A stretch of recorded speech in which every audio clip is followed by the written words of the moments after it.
Hello everyone, I'm Dr. Naveedul Hassan Sayyed and the topic of today's lecture is confederation यानी नीम वफाक। Federation और confederation दोनों अल्फाज का मादा एक ही लफ्ज़ है। बाज़ औक़ात इन दोनों को एक ही मानों में इस्तेमाल किया जाता है। ताहम नीम वफाक और वफाक बुनियादी तौर पर एक दूसरे से बिल्कुल मुख्तलिफ हैं। नीम वफाक चंद आज़ाद और ख़ुद मुख्तार रियासतों का इत्तेहाद होता है। ये इत्तेहाद अर्जी होता है। इस इत्तेहाद का मकसद सिर्फ़ और सिर्फ ये होता है कि चंद एक मुश्तरका मसाइल को मुख्तलिफ ममालिक मिलजुल कर हल कर लें। अकॉर्डिंग टू ओपनहाइम, नीम वफाक चंद आज़ाद रियासतों पर मुश्तमिल होता है जो अपनी दाखिली और ख़ारजी आज़ादी को बरकरार रखने के लिए एक मुआहदे की रूह से एक इत्तेहाद कायम करती है, जिनकी एक अपनी तंजीम होती है, जिनका ताल्लुक शहरियों की बजाय रुकन रियासतों से होता है। यानी इसमें शहरियों का आपस में कोई इंटरेक्शन नहीं होता इस मुआहदे के हवाले से, बल्कि रियासतों का आपस में एक मुआहदा होता है चंद मुश्तरका मामलात को सॉर्ट आउट करने के लिए, सॉल्व करने के लिए। एक और स्कॉलर के मुताबिक नीम वफाक एक हकीकी रियासत की बजाय कई आज़ाद रियासतों का मजमुआ होता है। यानी चंद आज़ाद रियासतें बाकायदा लेजिटिमेट और सॉवरन स्टेट्स का आपस में मुआहदा होता है।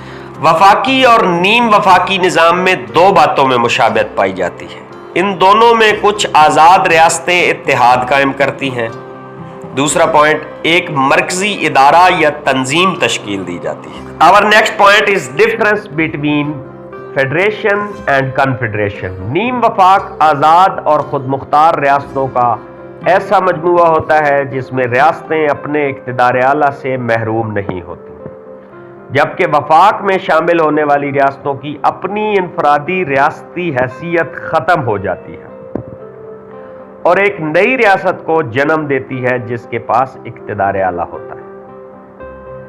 वफाक मुस्तकिल नौइयत का इत्तेहाद है। इसमें शामिल इकाइयों को अलहदगी इख्तियार करने का कानूनी हक हासिल नहीं होता, मगर नीम वफाकी इत्तेहाद बिल्कुल आर्जी और मखसूस अरसा के लिए होता है।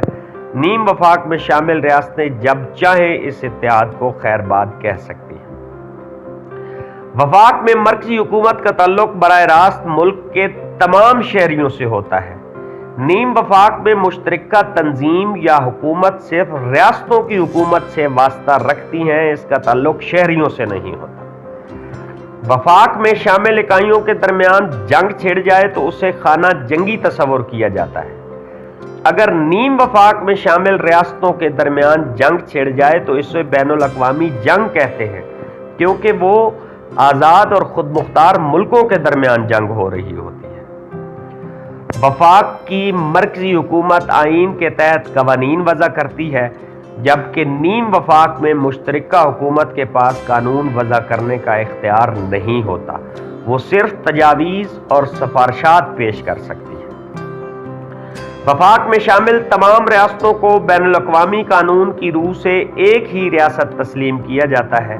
इसमें शामिल इकाइयाँ किसी बैनुल अक़वामी तंजीम की रुकन नहीं बन सकती। इसके बरक्स नीम वफाक में शामिल हर रियासत किसी भी बैनुल अक़वामी तंजीम की रुकन बन सकती है।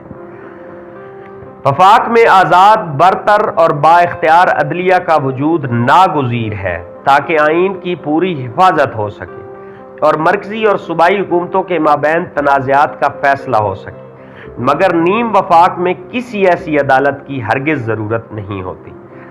वफाक में शामिल तमाम इकाइयों में बसने वाले अफराद एक कौम कहलाते हैं। पाकिस्तान में सिंधी, पंजाबी, बलोची और पठान सब एक ही कौम के अफराद हैं। नीम वफाक में शामिल रियासतों के बाशिंदे अपनी अपनी कौमियत बरकरार रखते हैं। Our next topic will be parliamentary form of government. If you people have any question, please ask in the comment box. Thank you so much.